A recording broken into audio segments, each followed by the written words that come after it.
Les conséquences d'une fusion-absorption sur le comité social et économique de la société absorbée.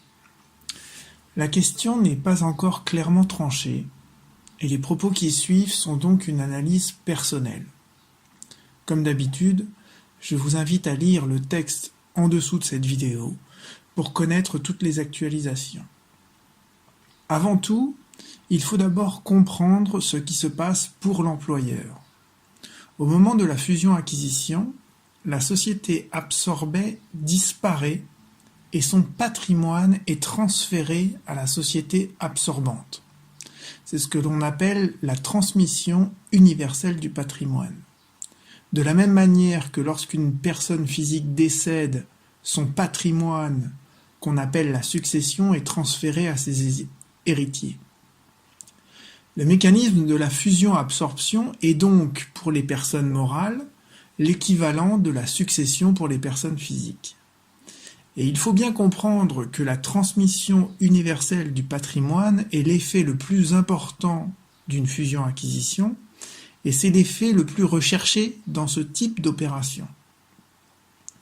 La question que l'on peut se poser ensuite, c'est de savoir ce qu'il advient du comité social et économique de la société absorbée. Le comité social et économique continue-t-il d'exister après la fusion-absorption? Au contraire, est-ce qu'il disparaît automatiquement comme le corollaire, la conséquence nécessairement déduite de la fusion-absorption? Et surtout, qu'advient-il de son patrimoine? Et plus précisément, est-ce qu'il existe une transmission universelle du patrimoine du comité social et économique de la société absorbée au profit du comité social et économique de la société absorbante? Pour tenter de répondre à ces questions, il faut d'abord rappeler que le comité social et économique est doté de la personnalité morale. Le Code du travail nous le dit, mais il n'y a même pas besoin du Code du travail pour nous le dire, puisque en 1954, la Cour de cassation consacre la théorie de la réalité de la personne morale, et elle le fait précisément pour un comité d'entreprise qui est l'ancêtre du comité social et économique. Cette solution a été confirmée en 1991 et elle n'a jamais été contestée depuis. Le comité social et économique est donc une personne morale qui est indépendante de l'employeur, qui lui aussi est une personne morale. Mais il existe une interdépendance structurelle entre ces deux personnes morales. Lorsque l'employeur franchit le seuil de 11 salariés, il doit mettre en place un comité social et économique. Et si le nombre de salariés devient inférieur à 11, l'employeur peut supprimer le comité social et économique. Donc, en réalité, c'est moins une interdépendance structurelle qui existe entre le comité social et économique et l'employeur, mais c'est plutôt une dépendance structurelle du comité social et économique vis-à-vis de l'employeur. Mais vous voyez déjà poindre l'idée que l'employeur peut parfaitement exister sans comité social et économique. En revanche, la réciproque est beaucoup plus problématique. Comment un comité social et économique pourrait exister si l'employeur disparaît? Cela n'a même aucun sens. En effet, le rôle du comité social et économique, c'est avant tout d'être informé et consulté par l'employeur sur tout ce qui a trait à la vie de l'entreprise. Si l'employeur disparaît, le comité social et économique n'a plus aucune raison d'être. En outre, le comité social et économique est une institution représentative du personnel. Si la collectivité des salariés disparaît, le comité social et économique n'est plus représentatif de rien. Intuitivement, on pressent tout d'abord que la fusion-acquisition fait disparaître la société absorbée et mécaniquement, elle entraîne, comme conséquence inéluctable, la disparition du comité social et économique de la société absorbée. Car il ne fait aucun sens que celui-ci subsiste sans elle.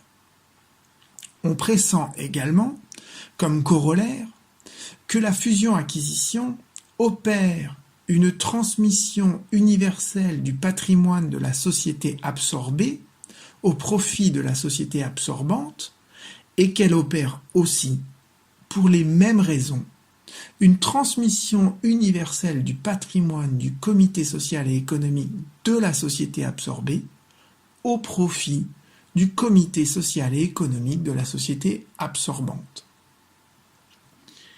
Quels sont les arguments qui peuvent contrecarrer cette intuition?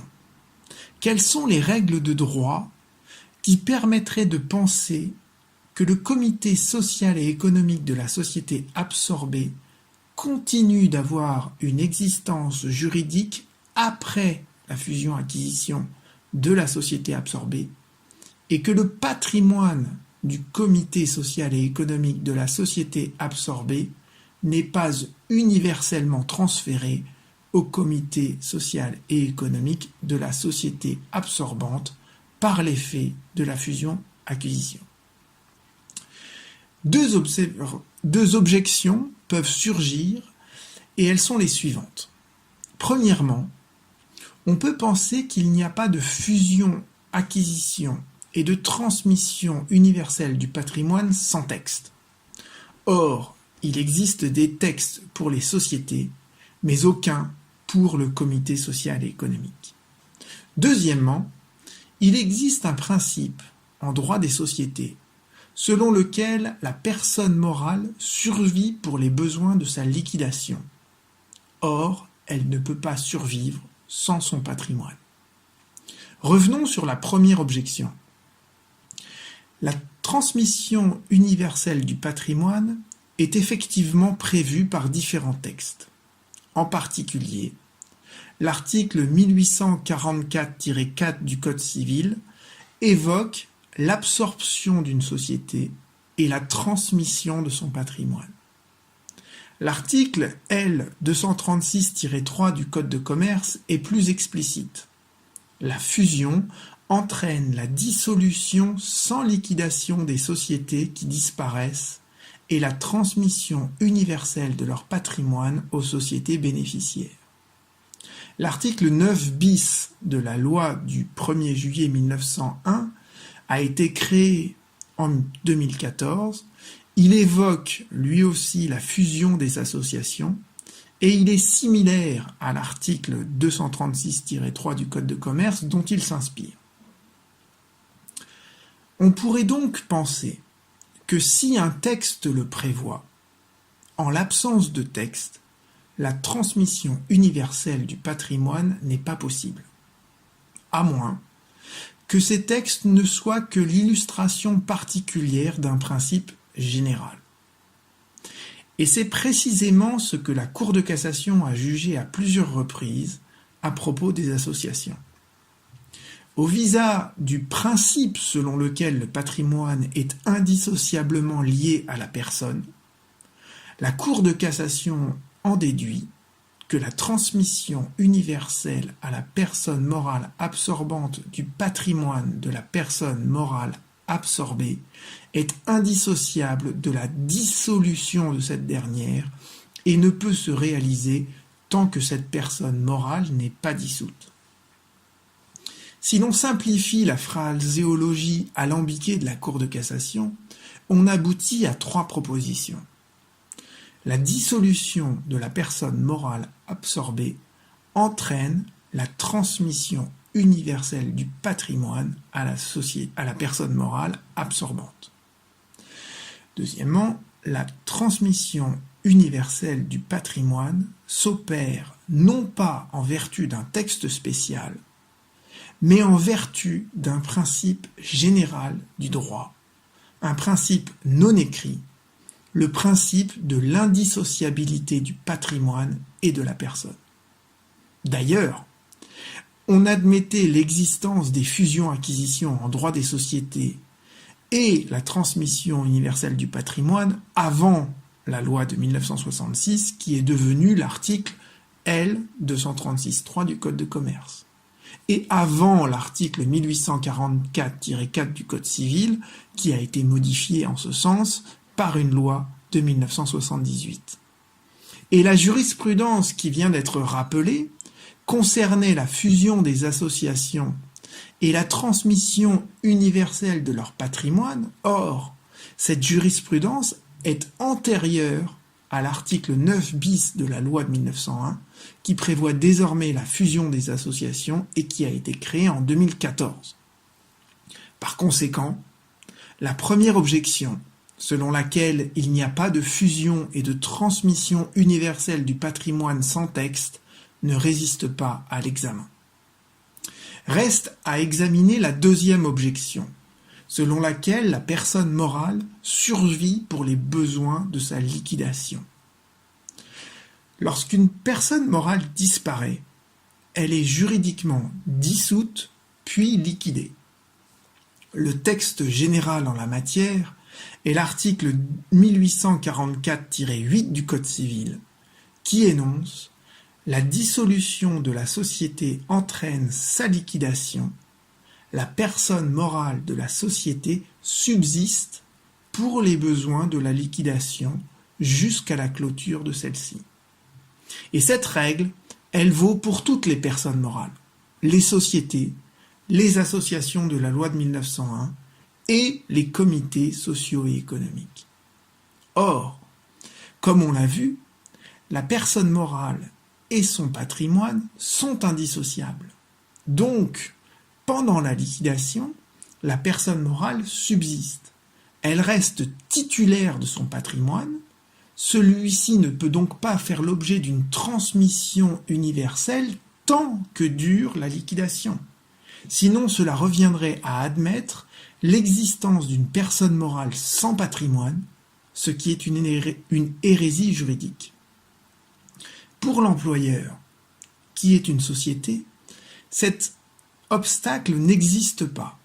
Pourquoi ?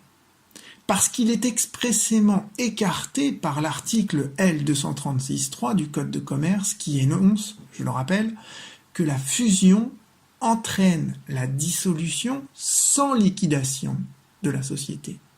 S'il n'y a pas de liquidation, il n'y a pas de survie de la personne morale, donc la transmission universelle du patrimoine peut s'opérer. Pour une association, l'obstacle n'existe pas non plus. L'article 9 bis de la loi du 1er juillet 1901 le dit expressément. La fusion ou la scission entraîne la dissolution sans liquidation des associations.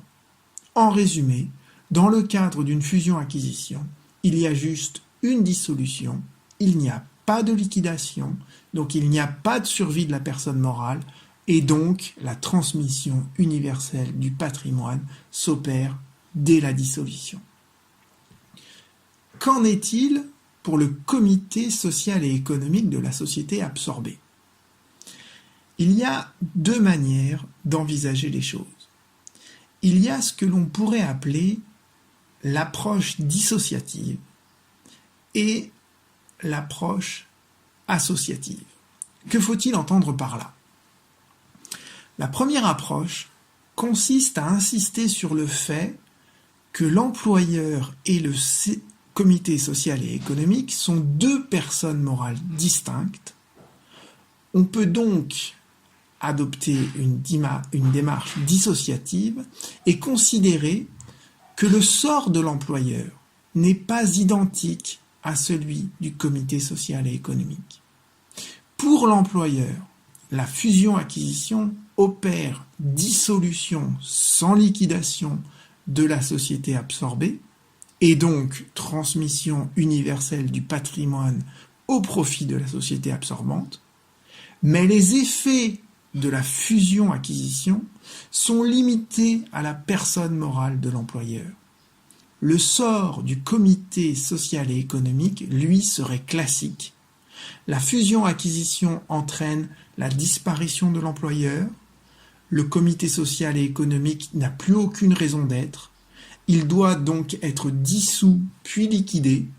Et tant que durent les opérations de liquidation, le comité social et économique garde sa personnalité morale et son patrimoine. La transmission universelle du patrimoine du comité social et économique ne peut donc pas encore s'opérer. La deuxième approche consiste à insister sur le fait que, même si l'employeur et le comité social et économique sont deux personnes morales distinctes, il existe une interdépendance structurelle entre l'employeur et le comité social et économique. Et le sort du comité social et économique est indissociable de celui de l'employeur. Ces deux approches sont diamétralement opposées. Reste à savoir de quel côté la balance va peser. Avant de le déterminer, il faut faire une digression car elle est éclairante. En droit des obligations, on connaît parfaitement la théorie de l'interdépendance contractuelle. Elle a même été consacrée par la réforme du droit des obligations à l'article 1186, mais elle avait été reconnue depuis longtemps par la Cour de cassation. L'existence d'un contrat peut parfaitement être subordonnée au sort d'un autre contrat, au point que si le contrat principal disparaît, l'autre contrat disparaît également. Et c'est ce que nous dit désormais l'article 1186 du Code civil depuis 2016. Mais en droit des sociétés, on ne connaît pas encore l'interdépendance des personnes morales parce qu'on a mis un siècle à conceptualiser le principe de l'autonomie de la personne morale.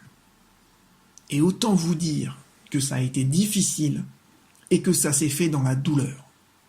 Si cela vous intéresse, l'ouvrage de référence dans la matière, c'est celui de Léon Michoud, La théorie de la personne morale, qui date de 1906. Mais il faut bien se rendre compte qu'il a fallu plus d'un siècle pour admettre ce principe qui constitue désormais un véritable dogme en droit des sociétés. On accepte de soulever le voile de la personnalité morale que dans des cas très particuliers, tant ils sont choquants et frauduleux. Il est donc encore trop tôt pour concevoir que l'existence d'une personne morale pourrait dépendre de l'existence d'une autre personne morale. Et pourtant, le droit du travail, à travers le comité social et économique et l'employeur, nous donne peut-être l'exemple parfait d'une interdépendance entre deux personnes morales distinctes. Si l'on transpose en droit des sociétés la solution éculée du droit des obligations, et rien, absolument rien ne s'y oppose, on parvient alors à cette idée très simple que, dans une fusion-acquisition, la dissolution sans liquidation de l'employeur entraîne nécessairement, en raison de leur interdépendance, la dissolution sans liquidation du comité social et économique de la société absorbée. Donc, pour résumer, deux approches s'opposent quant au sort du comité social et économique de la société absorbée lors d'une fusion-acquisition de l'employeur. Dans l'approche dissociative, on met l'accent sur le fait que l'employeur et le comité social et économique sont deux personnes morales distinctes et qu'elles ont des destins différents.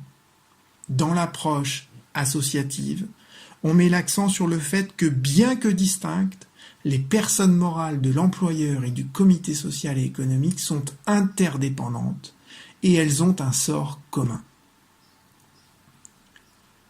Que disent le Code du travail et la jurisprudence sur ce point? À vrai dire, pas grand-chose, mais peut-être suffisamment pour que l'on penche vers l'approche associative. le Code du travail n'évoque jamais les fusions-acquisitions. Mais en droit du travail, il existe un mécanisme archi-connu qui est celui du transfert d'une entité économique autonome. C'est le fameux article L. 1224.1 du Code du travail, qui était anciennement l'article 122.12, et qui prévoit le transfert des contrats de travail en cas de transfert d'une entité économique autonome. Or, une fusion-absorption, c'est précisément le transfert d'une entité économique autonome au sens de l'article 1224.1 du Code du travail. D'ailleurs, dans le cadre d'une fusion-acquisition, tous les salariés de la société absorbée voient leur contrat de travail transféré à la société absorbante. Si le Code du travail ne connaît pas les fusions-acquisitions, en revanche, il prévoit le sort des institutions représentatives du personnel dans le cas du transfert d'une entité économique autonome. Le mandat du délégué syndical subsiste lorsque l'entreprise conserve son autonomie juridique. Le mandat des membres élus du comité social et économique subsiste lorsque cette entreprise conserve son autonomie juridique. Et pour le comité social et économique central, le Code du travail nous dit encore plus clairement qu'il demeure en fonction si l'entreprise conserve son autonomie juridique. À l'inverse, si l'entité économique perd son autonomie juridique, ce qui est le cas dans le cadre d'une fusion-acquisition, les mandats des membres du comité social et économique prennent automatiquement fin. Et si le mandat des membres du comité social et économique prend fin, avec eux, le comité social et économique disparaît. Parce qu'un comité social et économique sans membres, c'est comme une société sans associés. Ça n'a aucun sens.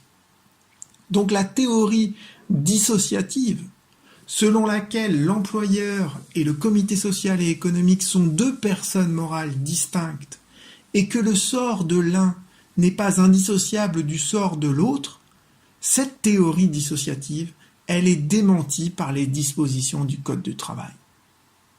Que nous dit la jurisprudence ? Pour l'instant, elle n'est pas très fournie. Pour le Conseil d'État, la perte d'autonomie juridique de l'entreprise transférée découle nécessairement de la fusion-absorption. Pour la Cour de cassation, pendant longtemps, elle ne raisonnait pas en termes de personnalité morale, de disparition de la personnalité morale. Pourquoi ? Parce que la Chambre sociale a élaboré des constructions jurisprudentielles sur l'entité économique autonome pour lesquelles le concept de personne morale n'est pas forcément opératoire. Mais un arrêt de 2015 vient semer le doute. Examinons-le plus attentivement. Un comité social et économique engage une action contre l'employeur. L'employeur est absorbé par une autre société. Le comité social de la société absorbée souhaite poursuivre l'action qu'il avait engagée avant la fusion-absorption en la dirigeant désormais contre la société absorbante qui est devenue le nouvel employeur. La Cour d'appel l'admet en se fondant sur l'article 1844-8 du Code civil au motif que le comité social et économique de la société absorbée survit pour les besoins de sa liquidation. La Cour d'appel raisonne donc selon la théorie dissociative.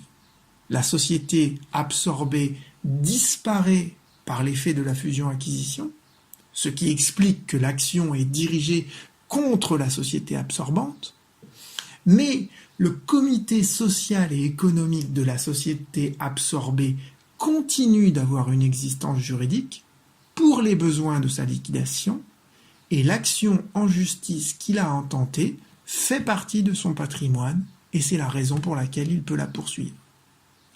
La Cour de cassation censure l'arrêt de la Cour d'appel et lui reproche de ne pas avoir recherché si l'action en justice du comité social et économique de la société absorbée n'avait pas été transférée lorsque la transmission universelle de son patrimoine s'était opérée au profit du comité social et économique de la société absorbante. L'arrêt est délicat à interpréter puisqu'il s'agit d'une cassation pour défaut de base légale. La solution n'est donc pas catégorique et il appartient à la Cour d'appel de renvoi de rechercher à quel moment l'action en justice a été transférée du comité social et économique de la société absorbée au comité social et économique de la société absorbante. Mais abstraction faite de cette recherche temporelle, l'apport de cet arrêt est triple.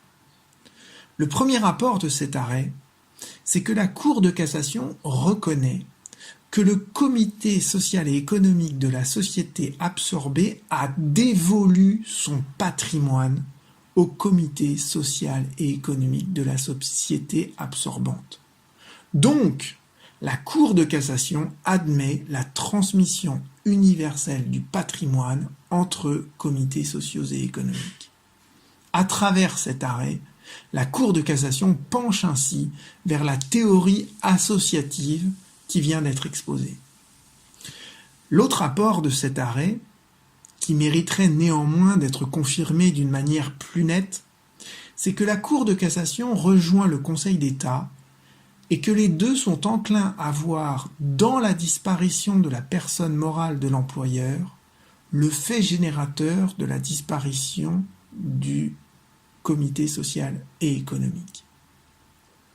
Le dernier rapport de cet arrêt, c'est qu'avec ceux du Conseil d'État, il constitue ainsi les prémices de la reconnaissance de l'interdépendance de deux personnes morales, où l'employeur serait la personne morale principale, sans laquelle la personne morale du comité social et économique ne peut exister. Reste à déterminer un dernier point. La transmission universelle du patrimoine du comité social et économique de la société absorbée au profit du comité social et économique de la société absorbante se réalise-t-elle exactement au même moment que la transmission universelle du patrimoine de la société absorbée au profit de la société absorbante? Et la réponse à cette question semble être négative. Dans l'arrêt de 2015 que nous venons d'étudier, l'existence d'accords de survie temporaire des mandats des représentants du personnel est évoquée. Et ceci laisse entendre que les sociétés absorbantes et absorbées, ainsi que les institutions représentatives du personnel, avaient négocié des accords de survie temporaire en ce sens. Et c'est généralement le cas. Dans le cadre d'une fusion-acquisition, le traité de fusion, ou bien des accords annexes, prévoit ce qu'il advient du comité social et économique de la société absorbée et à quel moment il disparaît. Donc, il faut se reporter au traité de fusion ou à ses accords annexes pour déterminer à quel moment la transmission universelle du patrimoine du comité social et économique de la société absorbée intervient, ce qui ne coïncide pas nécessairement avec la transmission universelle du patrimoine de la société absorbée. Il n'y a donc pas d'effet mécanique de la transmission universelle du patrimoine de la société absorbée sur la transmission universelle du patrimoine du comité social et économique de la société absorbée, qui aboutirait à ce qu'elle se produise exactement au même moment. Au contraire, la liberté contractuelle permet de différer la transmission universelle du patrimoine du comité social et économique de la société absorbée par rapport à celle de la société absorbée. Cette efficacité de la volonté et de la liberté contractuelle transparaît dans les dispositions législatives sur ce point, même s'il faut admettre qu'elles sont encore parcellaires. Tout d'abord, il ne faut pas oublier que le régime juridique du comité social et économique emprunte pour une large part à celui des associations de la loi de 1901. Et il est éclairant de comparer les dispositions de cette loi de 1901 avec celles du Code du travail. Pour les associations, la loi de 1901 nous indique « En cas de dissolution, les biens de l'association seront dévolus conformément au statut ou, à défaut de dispositions statutaires, suivant les règles déterminées en assemblée générale. » Sur le fondement de ce texte, et avant même que la loi ne reconnaisse la fusion des associations, la Cour de cassation, dans la jurisprudence que nous avons analysée au début de cette vidéo, admettait que les associations pouvaient fusionner et organiser la transmission universelle de leur patrimoine par des délibérations de leur assemblée générale. Depuis 2014, la loi de 1901 prévoit la fusion de plusieurs associations est décidée par des délibérations concordantes adoptées dans les conditions requises par leur statut pour leur dissolution. La loi prévoit donc que la fusion et la transmission universelle du patrimoine des associations est librement décidée par les délibérations de leurs assemblées générales.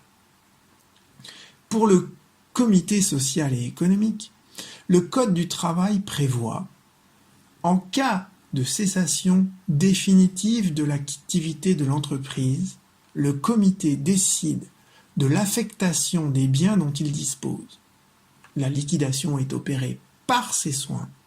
La dévolution du solde des biens est réalisée au crédit d'un autre comité social et économique, notamment dans le cas où la majorité des salariés est destinée à être intégrée dans le cadre de ces entreprises.